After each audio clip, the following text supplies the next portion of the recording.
مزار اقبال پر گارڈز کی تبدیلی کی تقریب۔ یوم پاکستان کے موقع پر لاہور میں مزار اقبال پر گارڈز کی تبدیلی کی تقریب ہوئی۔ اس تقریب کے مہمان خصوصی air vice marshal Akhtar Imran تھے۔ اس موقع پر پاکستان پاک فضائیہ کے دستے نے مزار اقبال پر گارڈز کے فرائض سنبھال لیے۔ ملک بھر میں آج یوم پاکستان ملی جوش و جذبے سے منایا جا رہا ہے۔ صدر اور وزیر اعظم کی یوم پاکستان پر قوم کو مبارکباد۔ صدر مملکت آصف علی زرداری اور وزیر اعظم شہباز شریف نے قوم کو یوم پاکستان کی مبارکباد پیش کی ہے۔ صدر آصف علی زرداری نے اپنے بیان میں کہا کہ وہ جذبہ ہے جس نے پاکستان کو وجود بخشا، ہمیں ایک روشن مستقبل کی طرف لے جا سکتا ہے۔ اپنے بیان میں انہوں نے کہا کہ ہمیں سیاسی، معاشی اور سیکیورٹی کے بڑے چیلنجز کا سامنا ہے۔ انہوں نے کہا کہ بہادر مسلح افواج مادر وطن کے دفاع میں بڑی قربانیاں دے رہی ہیں، اپنی خود مختاری اور جغرافی شمولیت کے دفاع کے لیے ثابت قدم رہیں گے۔ انہوں نے مزید کہا کہ ہر پاکستانی اپنے اختلافات سے بالاتر ہو کر تقسیم اور منفی رجحانات کو مسترد کرے۔ وزیر اعظم شہباز شریف کا کہنا ہے کہ پاکستان کو بابائی قوم کی تصور کردہ قوم میں بدلنے کے لیے ثابت قدمی اور اجتماعی ویژن کی ضرورت ہے۔ انہوں نے کہا کہ ایک ابھرتی قوم سے جوہری طاقت تک کا سفر استقامت اور مضبوط عزم سے طے ہوا۔ ہمارا سفر ختم نہیں ہوا، ملک کو مزید ترقی کی بلندیوں پر لے کر جانا ہے۔ وزیر اعظم نے کہا کہ ایک برس میں ہم نے پاکستان کی معیشت کو پائیدار قومی ترقی کی راہ پر گامزن کیا، افراط زر کی شرح میں مسلسل کمی اور سرمایہ کاروں کے اعتماد میں اضافہ ہوا۔ شہباز شریف نے مزید کہا کہ عالمی مالیاتی ادارے اور ریٹنگ ایجنسیاں اس تبدیلی کی معترف ہیں۔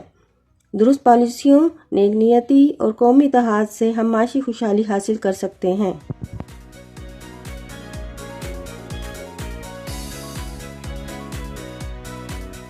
Chairman joint chief of staff committee اور سروس چیف کی قوم کو یوم پاکستان پر مبارکباد۔ ISPR chairman joint chief of staff committee اور سروس چیف نے قوم کو یوم پاکستان کی 50ویں سالگرہ پر دلی مبارکباد دی ہے۔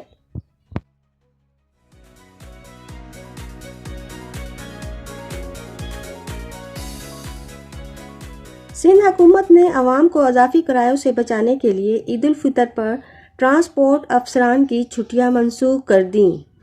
وزیر اعظم ٹرانسپورٹ سندھ شرجیل میمن نے کہا ہے کہ عید کے دوران کوئی بھی شہری اضافی کرایہ ادا نہ کرے۔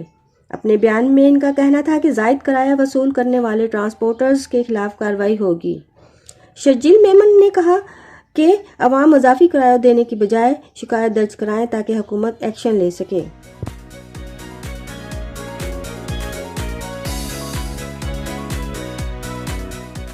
راولپنڈی کے تعلیمی اداروں میں آئس سپلائی کرنے والے 2 منشیات فروشوں کو پولیس نے گرفتار کر لیا۔ پولیس کے مطابق منشیات فروشوں سے 4 کلو سے زائد آئس برآمد ہوئی ہے۔ CPO کے مطابق 1 سال کے دوران 4000 سے زائد منشیات فروشوں کو گرفتار کر لیا گیا ہے۔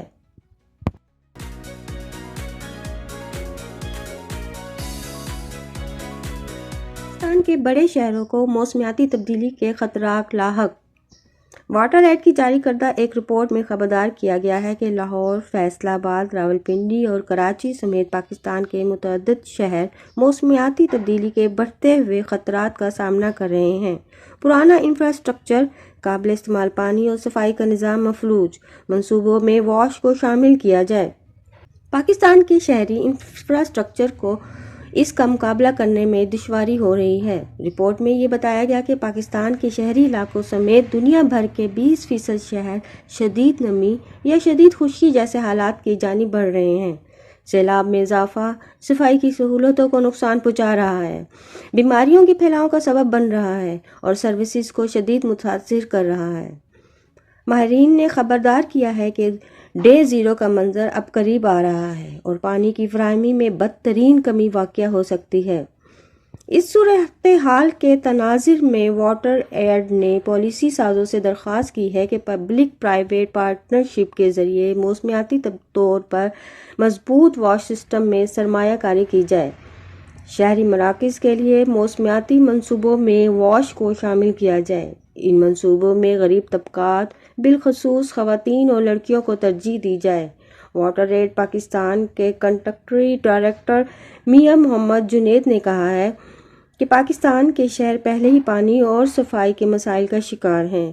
موسمیاتی تبدیلی اس بحران کو مزید بڑھا رہی ہے، جس سے لاکھوں لوگ خطرے میں ہیں۔ اہم شہری مراکز میں موسمیاتی تبدیلی سے زیادہ خدشات ہیں، کیونکہ یہاں کا پرانا انفراسٹرکچر موسمیاتی تبدیلی کے مقابلے میں کمزور ہے۔